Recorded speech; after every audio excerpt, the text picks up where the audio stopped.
right, so it is 6:33 p.m. on Tuesday, September 8th, and I am calling the Board of Selectmen meeting to order. This meeting is being recorded. Notes are being taken by Gail Hunter.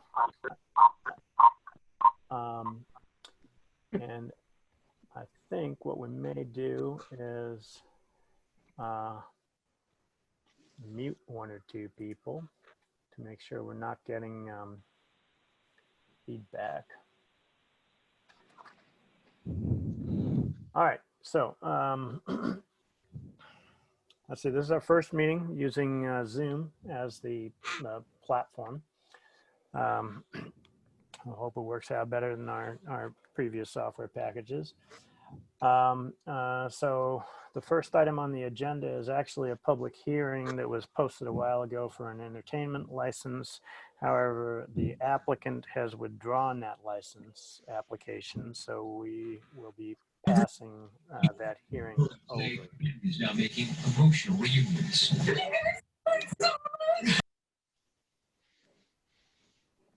So, good idea for people when they sign in to mute themselves. We'll be changing the settings on the next meeting so that when people come in, they're automatically muted. Okay, the second item on the agenda are committee interviews, one for Lee Shar for the Sustainability Committee. But Lee has a conflict tonight, so she won't be able to make it. We seem to be having bad luck interviewing her, but with some sustained effort, we will get around to it. So we'll be trying to bring her back in for the next meeting. Bad pun. Yeah.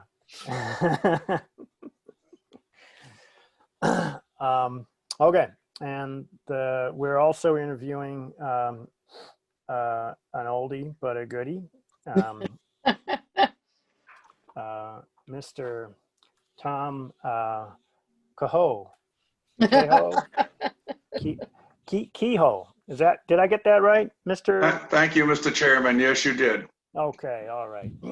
So for the Seaside One committee, Mr. Kehoe, if you would introduce yourself to everybody in the world and tell us a little bit about yourself, and we'll get down. Yeah, my name's Tom Kehoe. I'm interested in serving on the Seaside One committee. My history with Seaside One goes back to the point when the Peabody Essex Museum was not taking very good care of our two pieces of apparatus in the 1970s, and the fire department went up and got them back. Then we just had to find a place to store them for a few years. And once the museum was opened up, we moved those right in. I was also involved in the committee that put the cupola on top of Seaside One, and have a long history, shall we say, of going back with the fire apparatus and the equipment, and would like to be able to put my knowledge and my skills to work with the other people on the committee. Just as a side note, my grandfather went to the Great Salem Fire in 1914 with the steamer. Oh, wow. That's not me, that's my grandfather. Also Tom Kehoe? What, Beck? Was his name also Tom? His name was James. Oh, there we go. Okay. So do we have any other questions or comments from board members for this fine applicant? Well, I would object to this applicant on the grounds that he's overqualified for the position. But I think that he'll do a good job, and if he doesn't, we can always reconsider. Yeah, and I think the Seaside One committee will take probably a larger role than in the past, especially as the historical museum moves out of responsibility for various activities in maintaining that building as well. So a little more pressure on Tom, not that he's not used to it. I already asked my one question. Well, You asked him whether he had time to serve?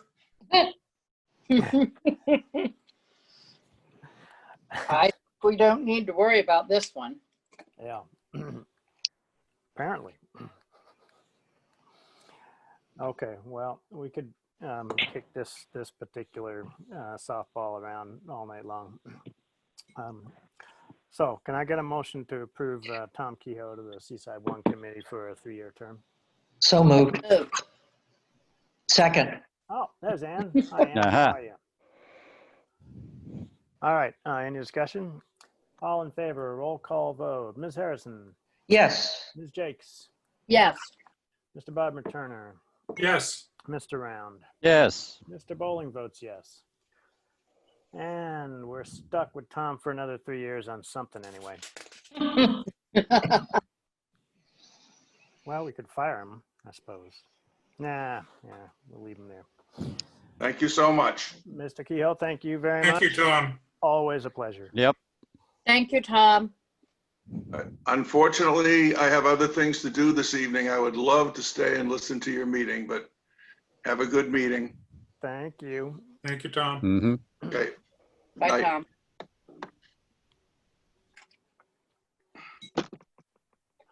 All right. Next item on the agenda is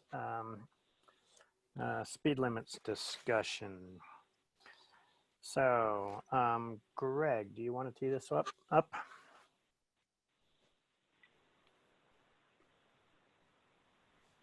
Greg is muted.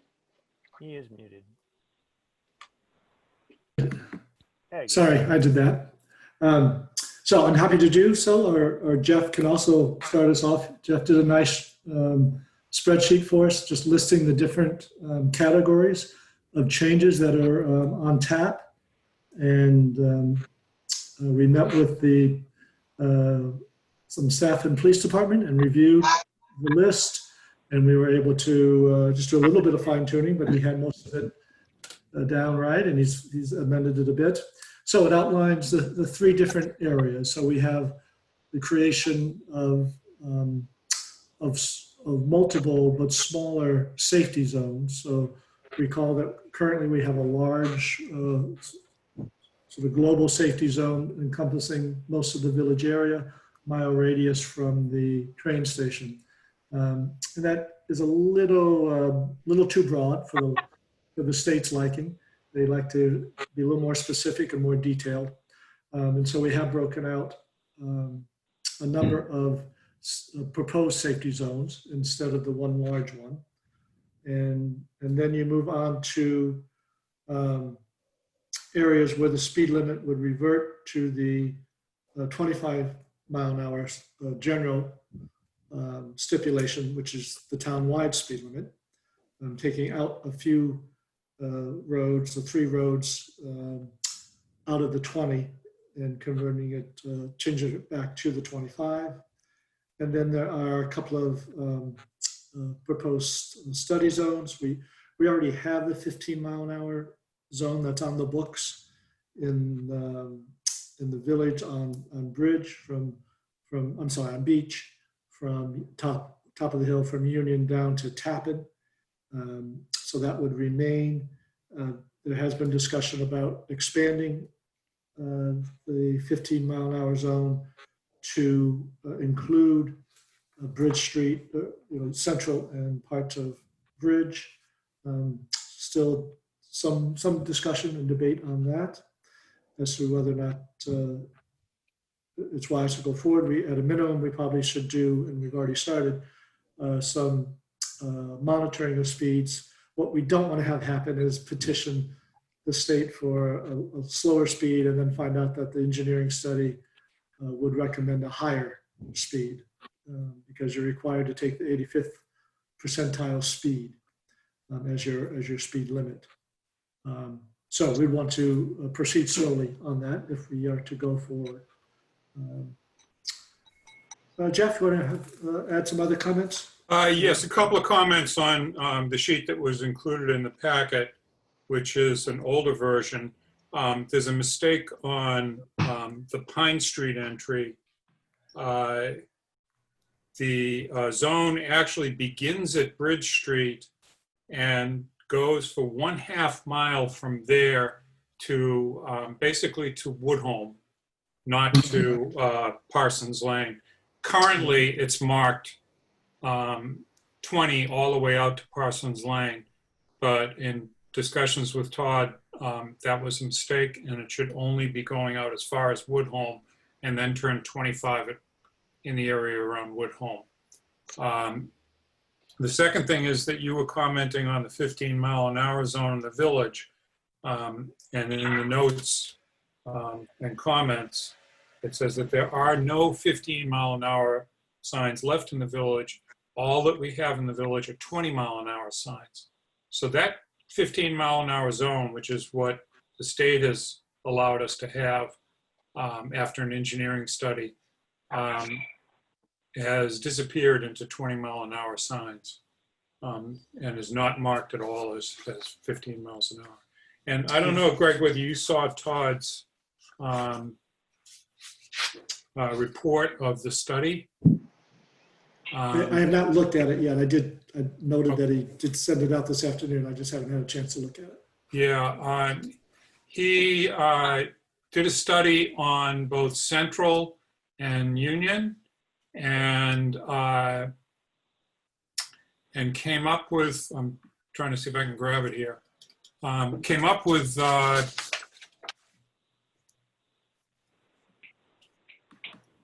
it is. Came up with speeds on Union Street. This would be from Pine to, excuse me, from on Union Street going down towards Tappan. And in that area on Union Street that they took it, they had an average speed of 18.32 miles an hour. So that's below the 20 that it's currently marked and above the 15, but it's within the ballpark of most of the speed zone studies that I've seen, the traffic studies that I've seen for people running over the speed limit. The speed limit in the area is marked as 20. So it's actually running a little bit under. The Central Street study that was done further up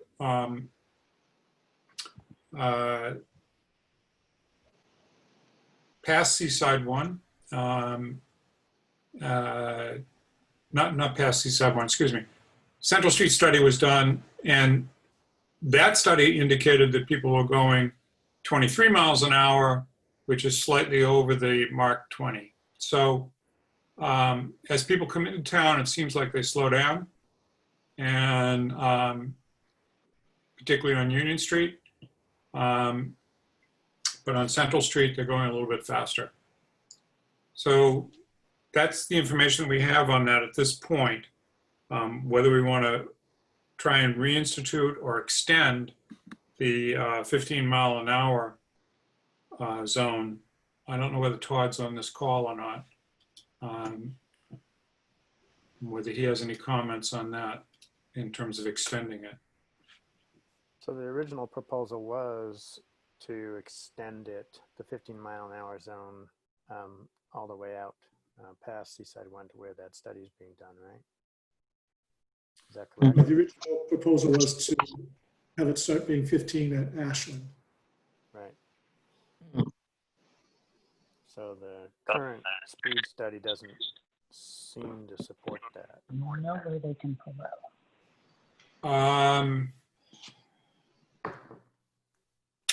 Well, at 15 miles an hour, the average speed right now is 23. So people are running a little bit faster than that. There is the flashing lighted sign that's just as you come to the top of the hill on Bridge Street. Just for Ashland, right? Yeah, right at Ashland. And that's marked as a 20. And so people are slowing down as they come to that, but not all the way to 20 Yeah. Is that average, Jeff? The speeds averaged out, so you have some people going good deal faster and some going more slowly? It is an average speed. It's not a median speed. We've been down that route before. There were 47,800 vehicles that passed through between September 1st and September 8th. And westbound, the speed was 2350, and eastbound, the speed was 2293, negligible amount in between the two. Similarly, in the other study that was done on Central, the westbound and eastbound were within 1 mile an hour of each other. And it is an average speed, 18. Can you tell me, Jeff, if how specifically was the study done? Was it done over several days and for a broad time range? Or I mean, and I'm only asking because my personal experience has been that traffic coming towards downtown on Bridge Street is, I frequently see that sign saying in excess of 30 miles an hour. So I'm just curious how the study was done. Well, the study was done from the September 1st to September 8th till today. And that's why these results weren't out in your packet. They just came in this afternoon around 4:45 from Todd in an email to Greg and me. And how were they done? Was it done with the tubes that? It was done with the tubes. The Union Street side had almost 54,000 vehicles. The Central Street side had 47,800, almost 48,000 vehicles. Mhm. I'm not sure where the vehicles went, whether they all turned onto School Street or not, but because there's quite a difference between the two numbers. But that's an incredibly large number of vehicles. So that average, Becky, I understand your concern is what's the range and are people going a lot faster than that to cause that to be the average. Right. My assumption would be when you had that number of vehicles that that it's pretty close to. Yeah, so the thing is, the tubes are down by a little bit past Seaside 1, and that flashing sign is well up on the bridge. And there's Yeah. a big, long run-in that's a straight line where people are going pretty fast. They see the sign, they start to slow down, and then by the time they get to Seaside 1 or the intersection of Pine and Central, they've started to really slow down a lot more. The other thing is that the speed limit posted at the bottom of that hill is 30. So, and the sign starts picking people up at the top of the hill going down toward a 30-mile-an-hour sign. So where are you talking about, Ann? On Bridge Street, heading from West Manchester into town, there is, oh God, I've forgotten the name of which thing that comes into the harbor, but at the bridge on Bridge Street, there's a 30-mile-an-hour sign. So you hit the bottom. Bennett. Right where Bennett comes out, right where the other end of Bennett comes out onto. Yeah. Right. And Bridge. it might, the first 20-mile-an-hour sign is approximately adjacent to the speed sign. The first 20-mile-an-hour sign is the lighted sign. Yeah, exactly. And then the next 20-mile-an-hour sign is just after Pine Street. Right. So maybe it would make sense not to worry too much about people approaching the flashing sign, because they're coming from a 30-mile-an-hour zone, and the sign is picking up people who are just approaching a 30-mile-an-hour sign. Or maybe it needs to be sorted out some other way. Well, at the risk of causing a major uproar in the town about parking, there are 2 parking spaces that people park in that are right next to that lighted sign.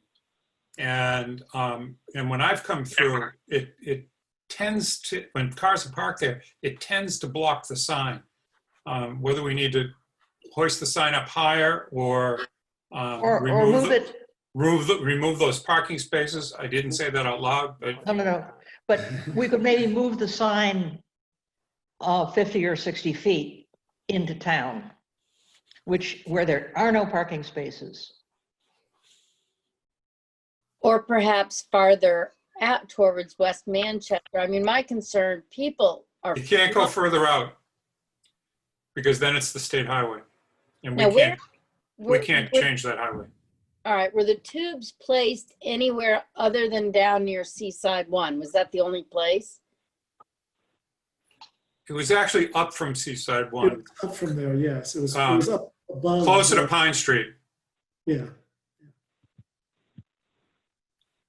Okay, and again, personal observation, just the cars are zipping up to that sign. And just based on what I have seen the lighted sign saying. I mean, my concern being, if we're going to do a study, we should have a study that's going to genuinely reflect the patterns and speeds we have at various points along the road. Well,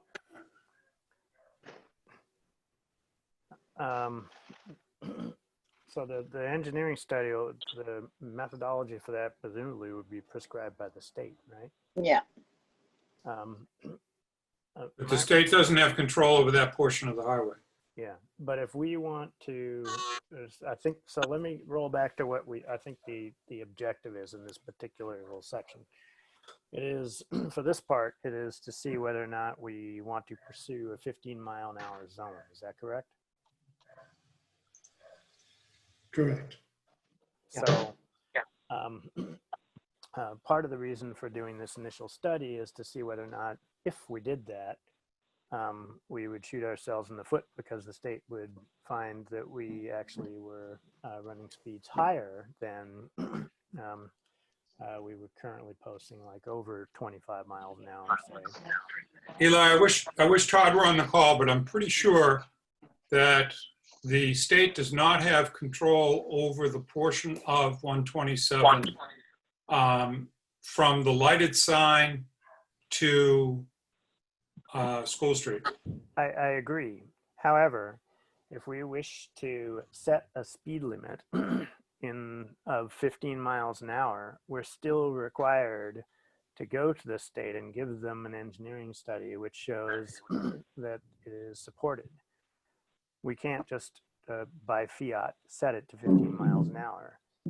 And if the state finds that the engineering study shows that the average speed is higher than what we, than the 85th percentile of what we want as the speed limit, they won't allow it. Is that correct, Greg? That's correct. And they could actually require you to set it at the 85th percentile speed. Right. 85th percentile of the current speed that we picked up on Central Street is 19 and a half miles an hour. So it's at about 20, which is where we're at right now, right? Yeah. The 85th percentile is 1955. Okay. Based on the 20. study that Todd just completed. Yep. Okay. So we wouldn't lose that much then Yeah. go to the state for this request. Can you remind me exactly where the where the town road on Bridge Street starts, and exactly where does the town road start? It starts at Ashland. It does start at Ashland. Okay, thank you. Yes. And that Ashland corner is a slowing factor right off the bat, because that's a fairly, that's quite a bend. Mm-hmm. It should be, but I'm not I'm not convinced. Eli, am I lagging again? A little bit, but not too bad. Okay. Not as bad as normal. It's workable. So, so is let's talk about what the objective is here tonight, with respect to the little area that we're talking about right now. That's the section that's called the Special Study Zone, and the suggestion, the objective was to see whether or not we could get a 15-mile-an-hour zone running from essentially the intersection of, originally I thought it was from the intersection of Pine and Central all the way over to Union and then down to Tappan Street. Is that still the objective, or has that changed? We have an existing 15-mile-an-hour zone from School Street to Tappan Street. Right, but it was Todd's proposal to try to extend that, was my understanding. Well, we talked some about bringing 15 miles an hour out to this area that we're talking about, from Ashland to school. But I think that we're going to have a really hard time justifying that with the state in terms of going down to 15. Right. And it's hard to get people to go 15 miles an hour when the speed limit is set at 20. But more importantly, what we've discussed in terms of the issues related to speed zones and a state study were going out by the school on Summer Street and out towards Sweeney. And if you look at the very bottom of this chart in the comments section, it starts at Forest Street at 35 and doesn't drop to 20 until just after Sweeney. Kind of just before you get to Bailey's, or Gas by the Sea, or whatever its current name is. Outbound, there were no signs from Beach to Washington Street at all.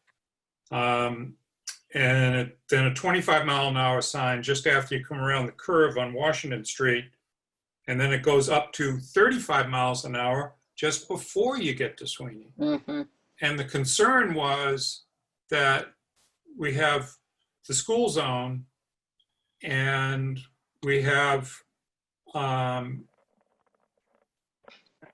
kids in the park at Sweeney. And we can't drop that area because that's all state controlled on 127.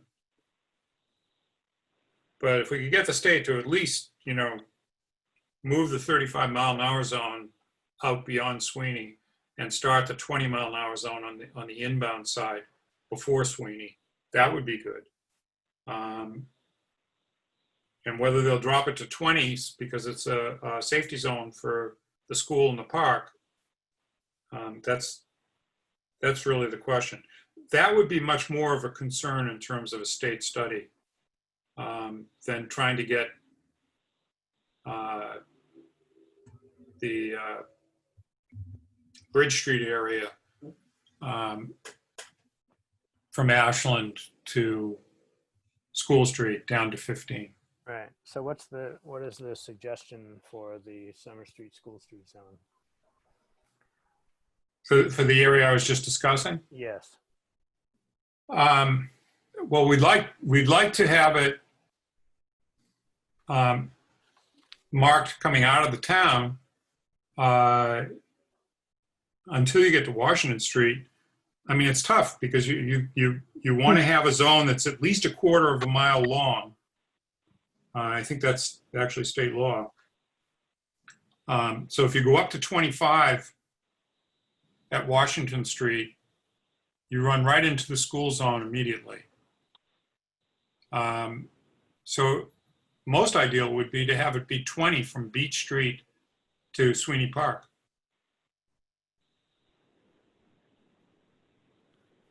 In both directions. So is the proposal to petition the state towards that end? Or is this just that we need to do some more study in order to make a plan? Jeff, do we have any I data? wish Todd were on this call. Yeah. Do we have any data on Summer Street in that I can get area? him on the call, but Yeah. we can also put the tubes out there to collect some new data. I think that collecting data for the area that I'm talking about, so around the Cricket and then further out, out beyond Lincoln Street, beyond the gas station, right where they have the signs changing now, to see what kind of speeds we're seeing there now. That might be useful for us to do, if we could. Okay. So part of the plan for this. Brings the A game. We're in good shape for Dennis to play Sacha in the semis. Let's hope they don't play another, look like a juniors match, those guys. George and Zverev, they were so tight. Understandably, I guess, because opportunity is open there. But boy, that was a little 6-1, 4-2, 45 choices. Rosenthal. Blows that. Yep. All right. Todd just jumped on, he said. I was just texting him. Yep. Todd's in? Yep, he just jumped on. Yeah, I'm here. Can you hear me? Yeah. Okay, Todd, we've been talking about the study that you just finished. Thank you for getting that data to us. Yeah. And what the goal is for that area. Do we want to petition the state to go down to 15 in that area, which we have to do even though we have control over the road because it's dropping down below safety zone standards? Well, I think on Central Street, if I remember correctly, it was 23 miles an hour or so, the average speed. Yes. So we're kind of in that ballpark already, and I'm not sure they'll be willing to, drop it to 15. Yeah. So that even if we go to 85th percentile of what we have, that's 19.55 miles an hour, which is right where we are in terms of how it's marked. Yeah, they said that. Do you see that dog? I guess they together. Okay. We were also talking about the other area that we had discussed with Greg of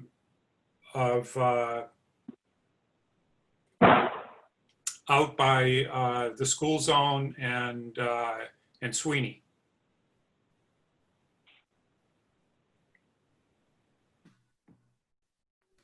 Todd, you still there? Or did we get him muted? Hang on.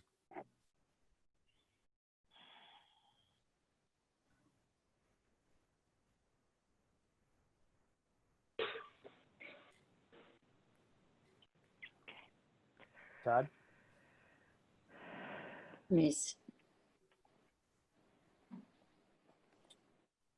I'm not seeing his phone on there right now.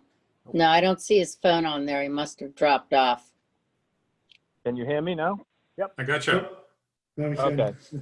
There we are. Yep. So we wanted on Summer Street from basically Forest on both directions inbound 20 miles an hour because of the school and Sweeney Park. But I think that the state road ends at the 1661, or the town road ends at the 1661 cemetery, and we would have to petition the state for that. And Todd, we don't have any current data on speeds there? No, I don't have anything recent up there, but we can definitely put the tubes back out there. And Yeah, the other area where we were going to put it back is on Bridge Street between Central and Pine and Ashland. Just got to find a good spot for that so no one parks on it, because that would screw the numbers up a little bit. Todd, is there parking just town side of Ashland, right at that curve there by the Crosbys? Yep, that's resident parking only on the corner, all the way down to the center of town. Wow. Okay. Yep. So that is a legal parking spot on that corner. It's something that we had discussed in the parking working group a couple of years ago to eliminate the parking on that corner, but it was never brought forward. Yeah. Okay, so trying to get to some conclusions here tonight. So it sounds like in the section of this document, the special study zone, sounds like we have a little bit more data that we want to or need to collect before we can really articulate some concrete steps that we want to take. Is that fair to say? I would say yes, yeah. I think we need to do the school zone area on Summer Street. Yeah. And going out towards Sweeney, if we So- can get two different marks there. Okay. But currently that's all marked 25, 35. So we're not going to see low numbers there. I have a question regarding Pine Street. I don't know if it's the same situation on School, but I know that traffic routinely is going around 40 miles an hour on Pine Street right now. Is there any, Todd, is there ticketing being done right now out there? Where? Pine Street. Where on Pine, Becky? Lower part? Well, it's from Crooked Lane to town. It's 20 miles an Lower- hour all Lower along, part. there, Lower part, yeah. including from Crooked Lane. So, yeah, and I mean, I drive it to and from work and several times, and I end up causing quite a pile up behind me when I'm doing the 22 miles an hour. And have we done speed limit checks on there recently? The proposal that we've discussed, Becky, is that would go to 25, starting out at 128 and all the way into the area of Woodholm. Right, I know that. Todd dropped off. He's calling in again. But my concern is that, okay, so we raise it to 25. What are people going to be driving then? I mean, why post a speed if... Well, it was a mistake because the original plan was that it would be a half a mile from No, I Pine Street understand all out. that. Jeff, I understand that. And I know. I'm just saying that if we're going to post speeds, then what, why post a speed if it's not going to be enforced? Well, so these are two separate issues. The issues that we're trying to deal with, in this pass with these steps that we're taking right now are to address the mistakes, the missteps that we made when we were doing these things Okay. at 20 miles an hour. So let's take the issue of enforcement and the policy of enforcement and not try to tackle that tonight. Okay, fair enough. So the things that we can conclude tonight are the two sections of the document that said special regulation safety zones and the revert to 25 mile an hour. The special study zone is going to require us to get a little bit more data. And then the remaining question would be around the mitigation effort for mill and forest. But let's start with the special regulation safety zones and the revert to 25 miles an hour. So the objective here is for us to say that we are ready to go with starting some publicizing of these proposed changes to rectify the little missteps that we made in advance of a public hearing on those to actually put them in place. So if we could take those first two items and then move on to trying to wrap up on the Mill Street question so we can move along tonight, I'd appreciate it. Okay, the very important thing is to change the text that's in front of you, which is in an update of the spreadsheet. This is an older version, as I said, on Pine Street, that should read Woodholm, not Parsons Lane. Got it. So other than that, are board members comfortable with us starting to publicize those first two sections as changes that would become the subject of a public hearing in October? Eli, Todd says he can't get in. He can't get back in. Well, that's strange.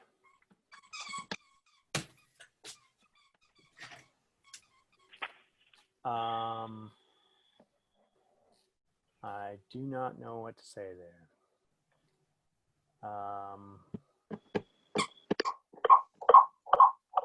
Tiffany, can you be able to help with Todd trying to get back in? Yep.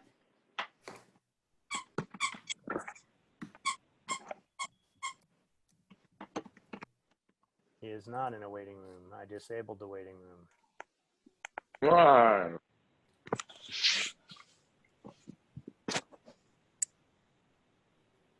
All right, let's proceed and see if he can get back in, and maybe Tiffany can help him. To answer your question, Eli, yes, I agree with that. What you said about the two zones so far. And Todd's back in. okay, hey Todd. Yeah, I'm back. Okay. Can you hear me? Yes. Yeah, okay. Sorry about that. That's okay. Okay, so what we were talking about was going ahead and approving the publicizing of the special regulation safety zones and the revert to 25-mile-an-hour section with the modification that on the Pine Street side, line item in special regulation safety zones in the spreadsheet that we have, it says Parsons Lane where it should say Woodholm. I move that we adopt that as our position. Can I get a second? Second. Any discussion? All in favor, Mr. Round, Yes. Mr. Jakes. I'd modify that to Mrs., but yes. You know, I realized a few seconds after I said it, that I just blown it. Just add an S and we're good to go. Yes. Yep. Now I'll get this one right. Mr. Bodmer Turner. That's what I was trying to say. Yes. Ms. Harrison. Yes. And Mr. Bowling votes yes. Thank you. Can I'd like to ask one question of Greg or probably anybody. Are we limited to saying the signs have to be either 10 multiples, the signs have to be multiples of 5? That's a good question. I don't know if I've ever seen a sign other than that. I have. Right. Once. Anywhere. Yeah, I have too. And it catches your eye. Yes. And are we allowed to paint speed limits on the road? Yeah, well, I don't know if it's part of the manual.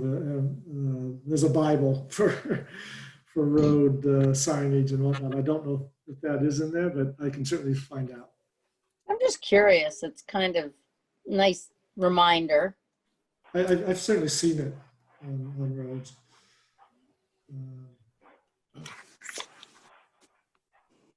All right. So we'll get those information. They get that information and get back to you folks. Thank you. Can I ask about the planning subgroups discussions around mitigation for mill and forest? Is that still underway? Yes, Okay, so we'll come back to that. that would be good. Yep. All right. Anything else that we're going to cover on this? I want to move on. Yeah, question, Eli. Can we do anything to get a ball rolling on a study out in that Summer Street area that Jeff had mentioned and we had discussed? I think that's the next step. I think that's what they're going to do is they're going to go off and get data. Okay, because so that's in the that can be in the works in the next couple We of could have weeks. that probably by the next meeting. Fine, good. Right, Todd? Yeah, I'm back in now. Do you think we could have the data on Summer Street by the next meeting? The 21st? Todd got kicked off again. Yeah, I'm sure the answer, I'm sure he'll say yes to that. He's here. He's here. yeah. The answer is yes to that. We can get that out and data back by the 21st. Absolutely. Thank you very much. Good. Awesome. Okay. If board members are okay, I'm going to move on to agenda item number 4. Here we go. Outdoor dining, enclosed tents and heaters, request from CALA's, but in general, the topic of enclosed tents and heaters. So as we go into colder weather, we anticipate we're going to have potentially more of these, but we have a request from CALA's to some extent enclose the tent in front of CALA's and install some source of heat to take them through some of the colder patches that we're about to get into.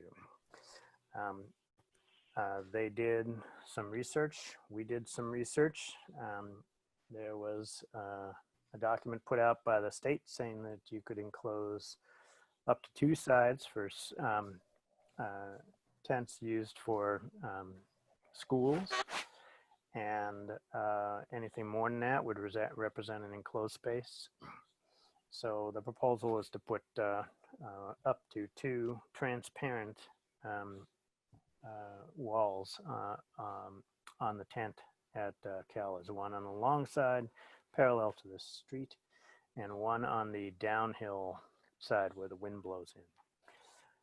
There were some discussions between the fire chief and CALA's and the town regarding heaters, which ones would be appropriate.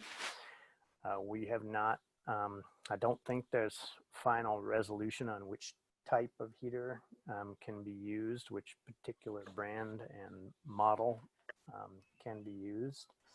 We were hoping that we would get that detail buttoned up for tonight, but we don't have that to my knowledge. And Jason or Monica, you can correct me on that if there's been some movement since this afternoon.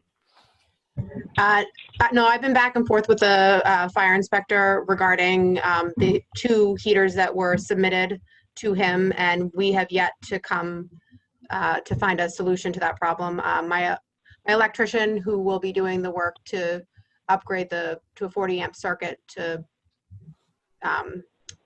be sufficient to draw enough power for the heater, is looking for something that would work. It's difficult. We haven't been able to find anything that is, I think it's called a ULR rated for outdoor heating that would work under the tent as opposed to outside of the tent and forcing the air in. Okay. So,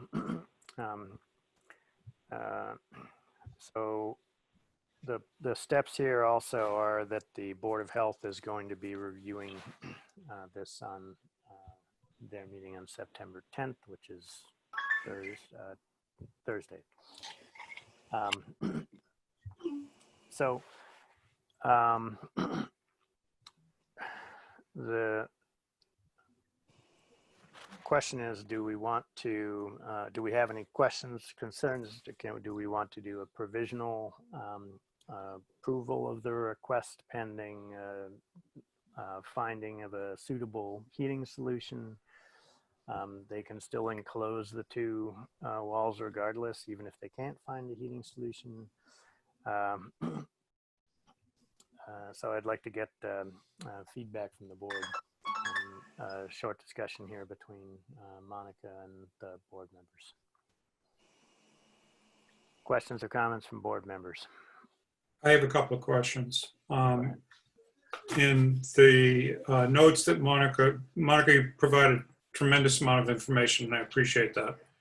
It makes it a lot easier to try and come to a quick conclusion on this. But in your notes, you had a photo of the sidewalk area underneath the tent and a proposal to remove the chain in this area to allow more room for people to pass when necessary. I assume that you're talking about egress.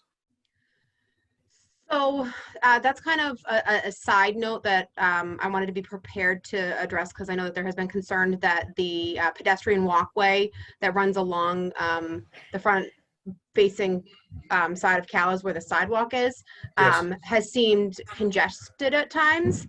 And what we've done is reduce the size of that first table, which is the image that you see there, from a 4-top table to a 2-top table, to try and create as much room as possible. I think we're up to about 4 feet, maybe a few more inches than that. But what my proposed, where that bottleneck is happening there, because that chain is there, there's more than 6 feet between the next table and that table. It would be good if we could remove that chain, and if 2 people were crossing, someone could just step 1 foot in between those tables while the passerby went, rather than this congestion that's happening. It's just a suggestion. I don't know how the town feels. We do have some locations that don't have chain barriers on the sidewalks at all. I would leave the other chain barriers up, just to kind of clearly mark. And the chain barrier would again continue at that second table that you see in the picture, where to the front door of Calais. That way we're not completely opening up the space, but just creating a little bit more room at that end where we're finding the problem. That looks like it's also a 2-seat table. Yeah. But you want to continue to have the chain next to that table, but drop it on the down street side, on the side going towards the water. Yeah, just in that area, so that there's room for one person to step aside while somebody else passes, so that we don't have pedestrians, getting too close to each other, essentially. In the process of writing up the conditions for outside dining, way back 2 months ago, in June, I seem to recall that the state said that we had to have outside dining areas demarked with chains all around them, except for an entrance into the area. I went to look today for that information, and I couldn't find it. Because this runs against the whole issue of having enough egress if there's a problem underneath the tent, that people can get out of there without having to trip over a chain. I don't know how we handle the conflict between the state saying that we have to have chains around dining areas and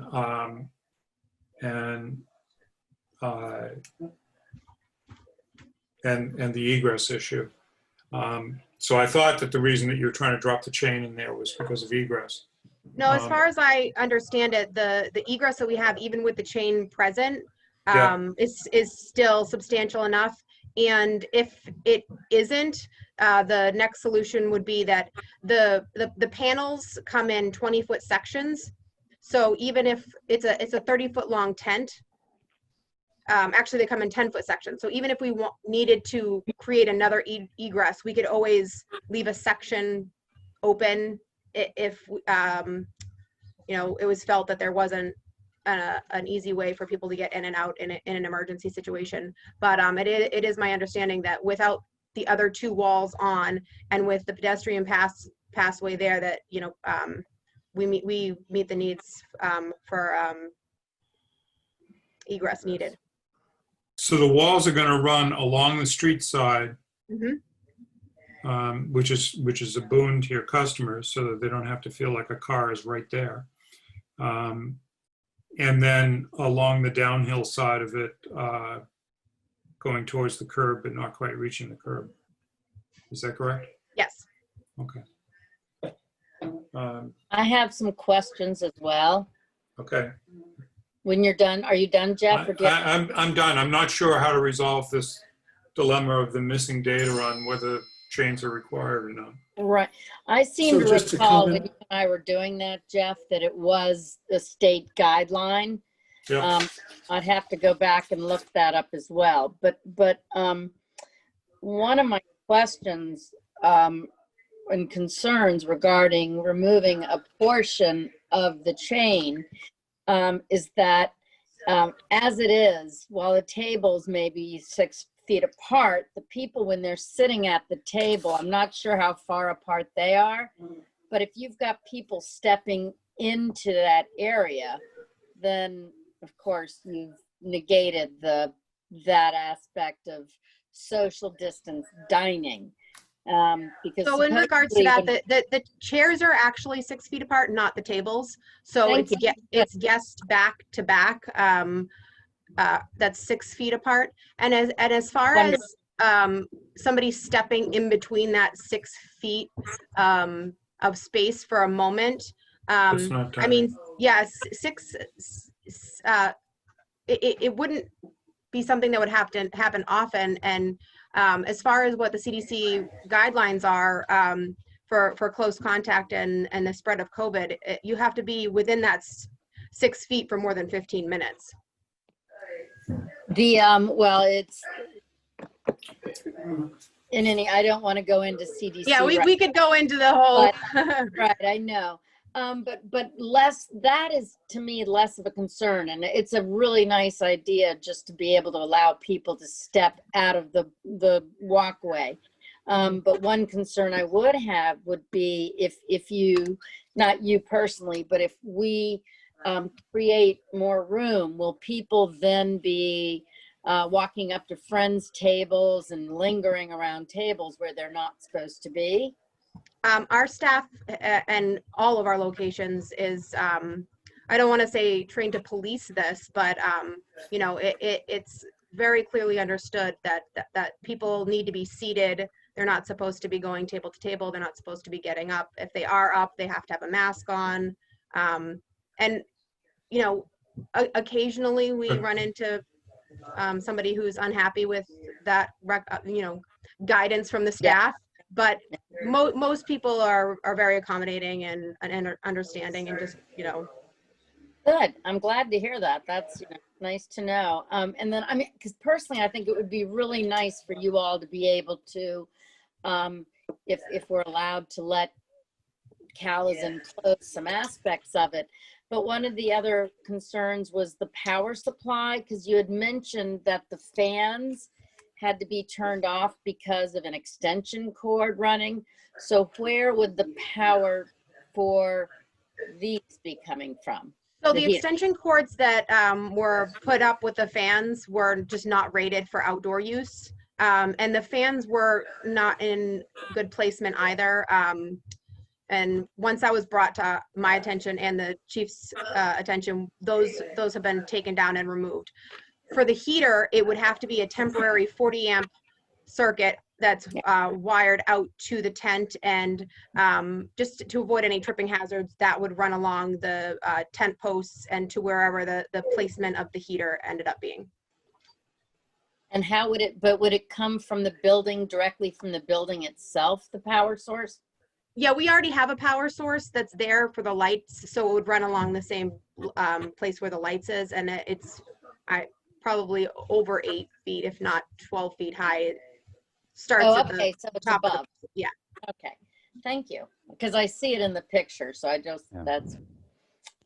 Thank Monica, you very much, Monica.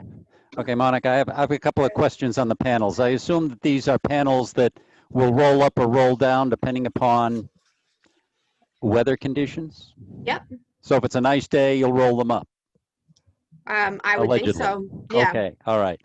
And another question, and I assume that the side panel that you've got certainly does not go so far as to impediment the walk-through area. It only No, it wouldn't go that far. extends to that.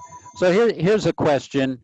You've got to have 2 sides out of 4. Now, I understand most of the weather comes from down on the street, but occasionally it might come from up on the street. So are you going to have panels on either side and have one side down or the other, depending upon what the weather's doing?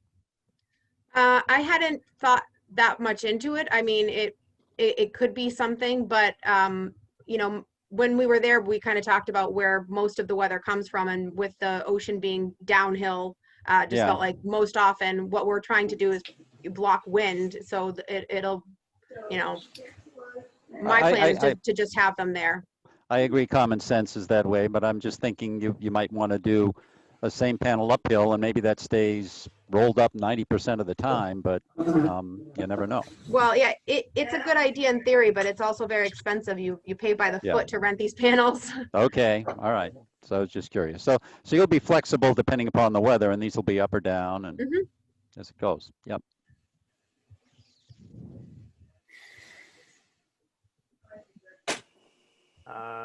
Any other board members have any questions or comments? So just a comment, if I could, Eli, regarding the chain and marking it. So what the state asked for is that the area where service is being provided be clearly defined. And typically that means, you know, chaining off all 4 sides. In this case, you know, the 3 sides still have the chain, and the building in essence is that 4th side in terms of defining the boundary. So you probably would be still within the spirit of the law if you didn't require a chain along between the building and the tables. Just because it's already defining that area pretty well. Obviously, it's a pedestrian area between the building and that chain, but nonetheless, I think it would accomplish what the law is trying to do.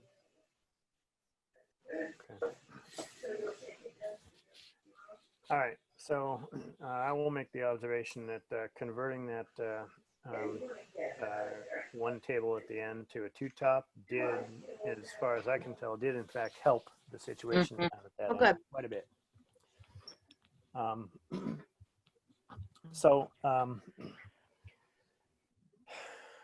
May I? There's just, I don't want to make any kind of decision on this without the information from the Board of Health. And I think we need to have an agreement between the fire department and the restaurants that their plans for heaters are in fact going to be safe. And I understand the importance of hashing all of these issues out, but I don't think we're in a position to make any kind of decision. Agreed.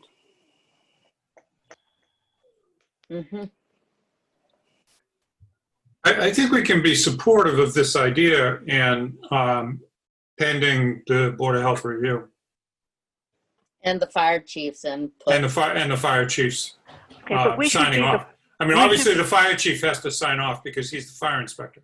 Yep. We should be the final board and not the preliminary board in this.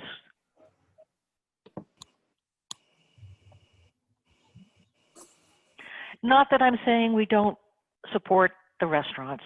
We'd love to support the restaurants, but we need to get all of the information and agreements before we say, yes, go ahead. Well, I just think one thing to note is that as far as the Board of Health is concerned, adding the 2 walls is within the state guidelines. And I can't imagine why there would be an issue seen in prolonging the outdoor dining as long as possible, considering it is the safest way to protect our guests and our staff members during the pandemic. So obviously, as far as coming to terms with the fire department, you know, we won't install a heater until we've come to some agreement on what meets all of the codes. And that may not happen. We may not be able to find a product that does that. And that would be that. But as far as the walls are concerned. Can I then suggest that we approve the side curtains dependent on the approval of the Board of Health and defer questions of the heat until we have more information?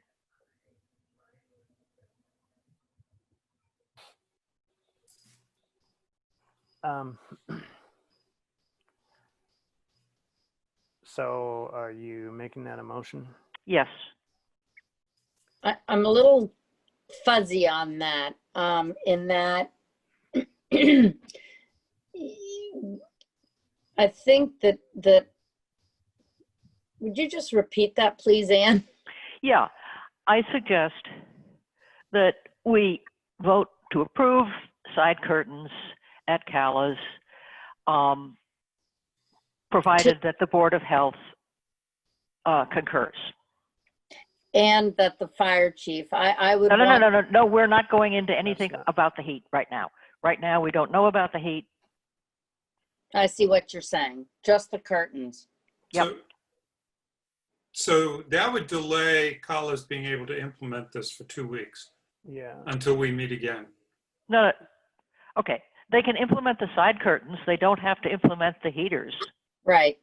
But the whole purpose of this is to get the heating system put into place so that they can provide more comfortable dining when it's 62 out. Right now, the heating system that we've got, the fire chief says I would not approve that, correct? Correct.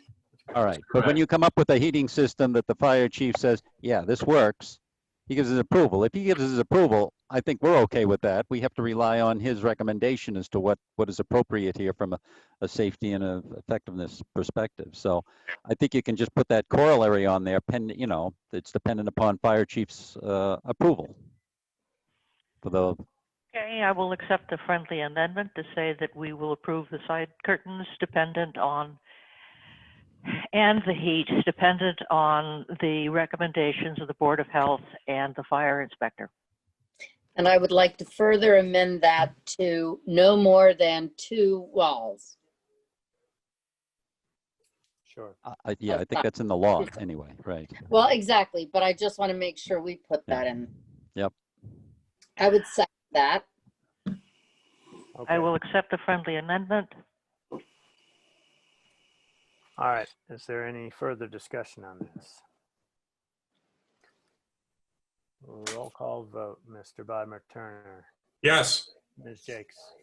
Yes. Ms. Harrison. Yes. Mr. Round. Yes. Mr. Bowling votes yes. Okay, so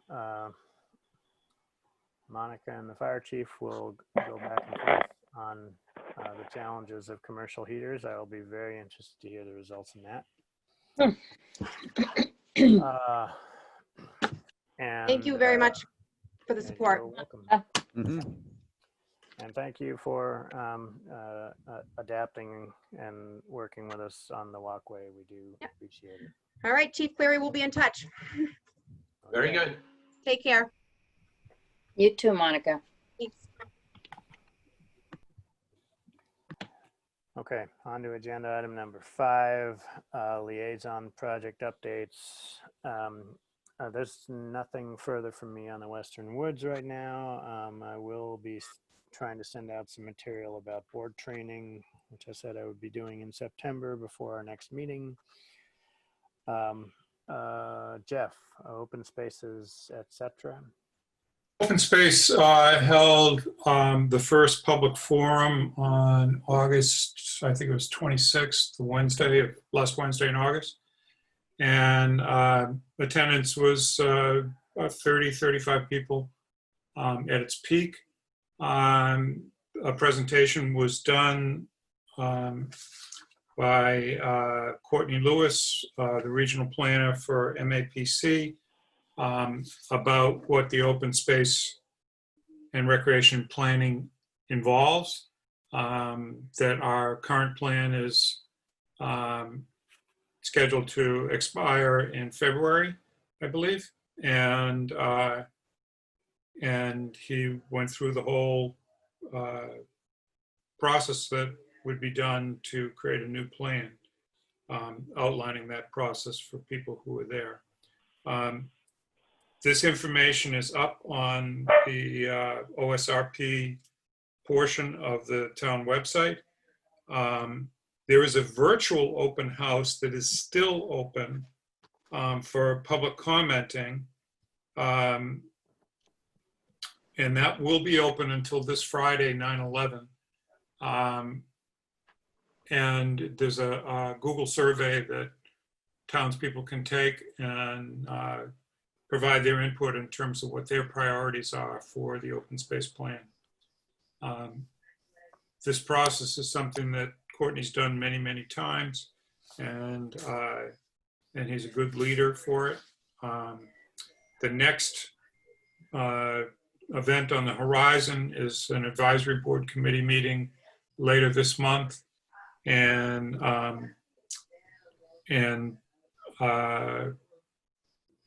then further survey collection. So that's where we are. Okay. If anybody has any questions on any of these items, just jump in. I'm not going to poll everybody on them. Becky, on the planning board and the 40R? Nothing, no updates. Okay. And Ann Harrison, I'll kind of speak for you. We're on Zoom, and it seems to be a lot better than so far than start meeting. There are a couple of features we may go back and forth about. There's a webinar support which allows for panelists to be unmuted and participants to be muted. So I think what we're gonna do for the time being is play with this for a bit and see if it meets our needs in its current form. So far, I like it better. Good. I am now back in the world of being connected to the universe again. And I will figure out some way to test and explore features of various meeting types. I think I can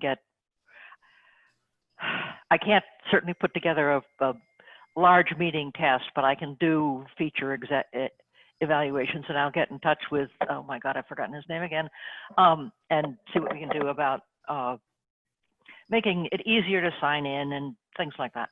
Yeah. Yeah, there are a few little oddities that we found along the way.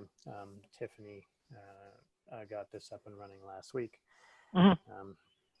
So we can just correspond on some of the fine points. All right. And if anybody has any comments about the technical aspects of the software, forward them on to Ann and Tiffany. Consent agenda. We have two items. One is confirming the reappointment of the town treasurer, Jen Yaskell. And then the other one is a lot line agreement on Central Pond, clarifying the lot lines in preparation for some of the work that we're doing on the Central Street culvert. Does anybody have any questions about the items in the consent agenda? I had two questions on the boundary line agreement. Yeah, go ahead.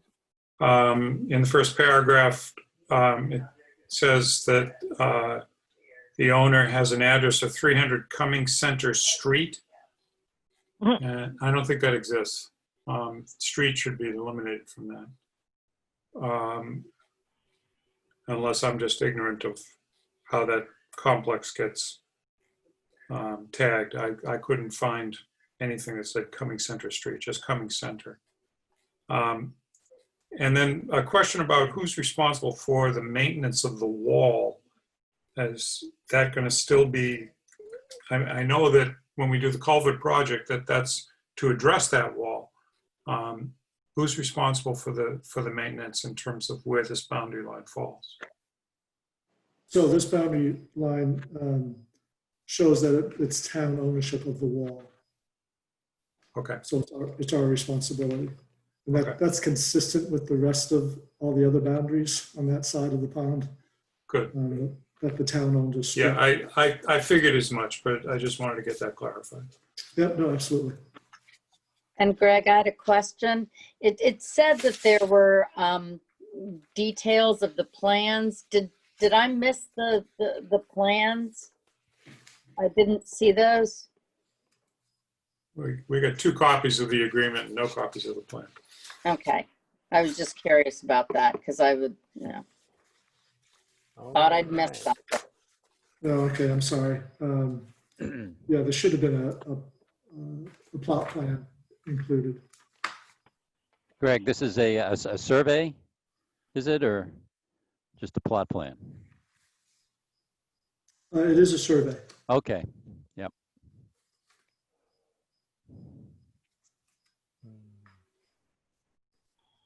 I have no other questions on that. I have no questions on the consent agreement agenda.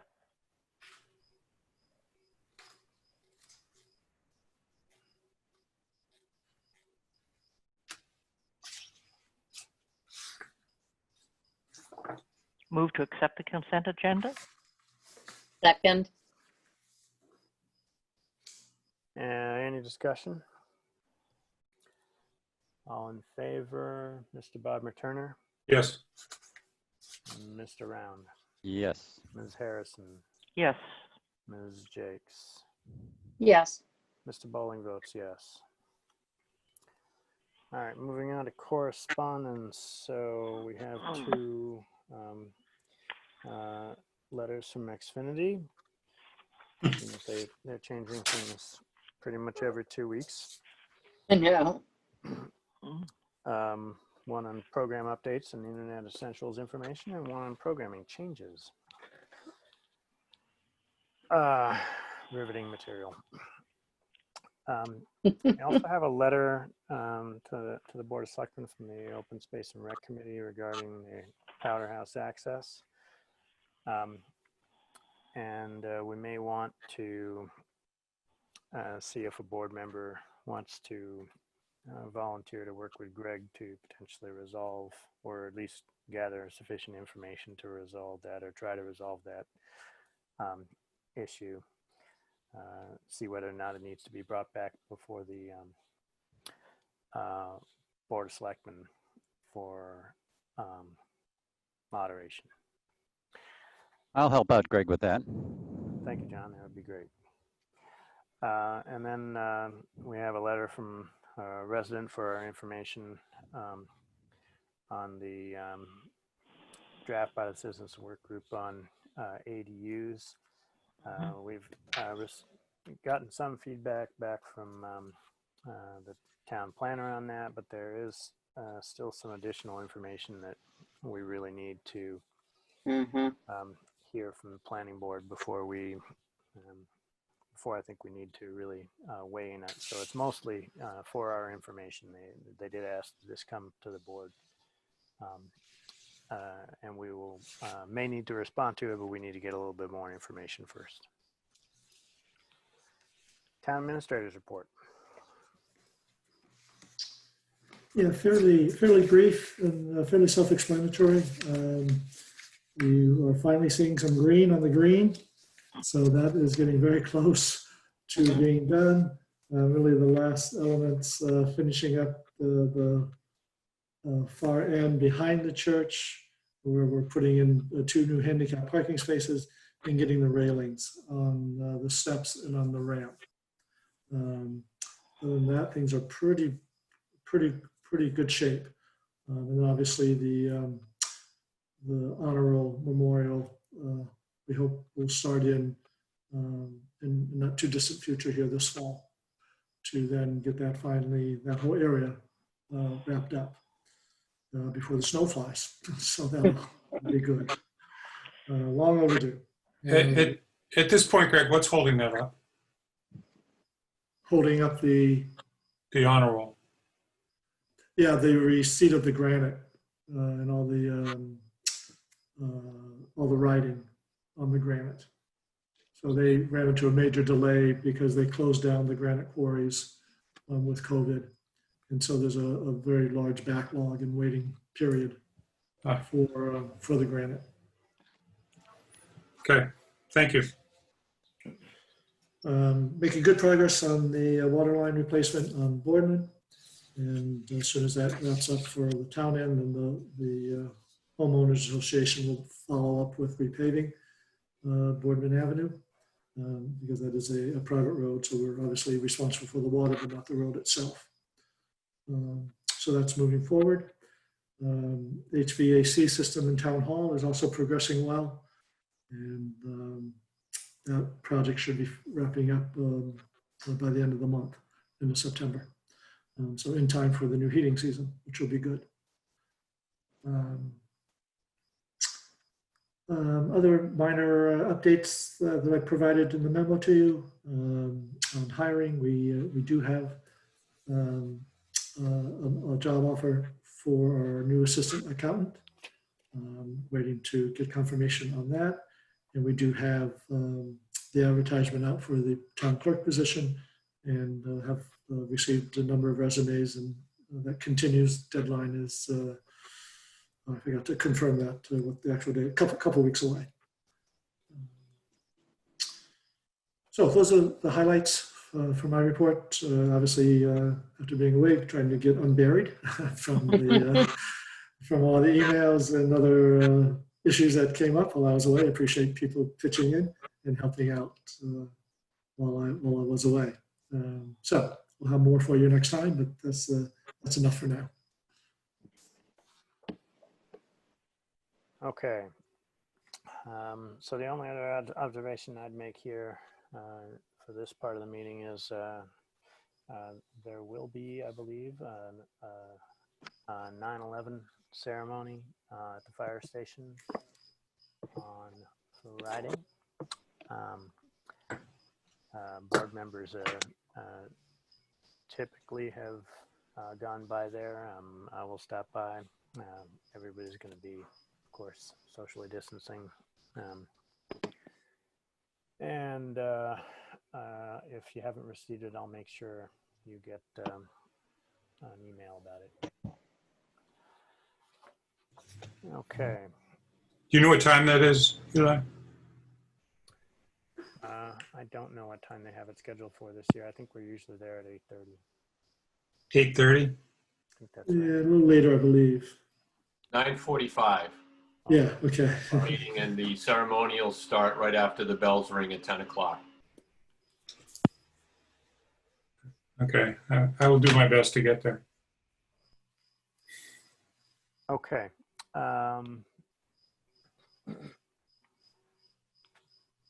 Thank you, Todd.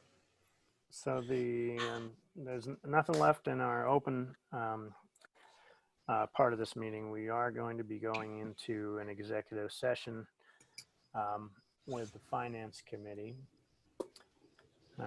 So if nobody else has any other further comments, I am going to move that we go to executive session, not to return to open session.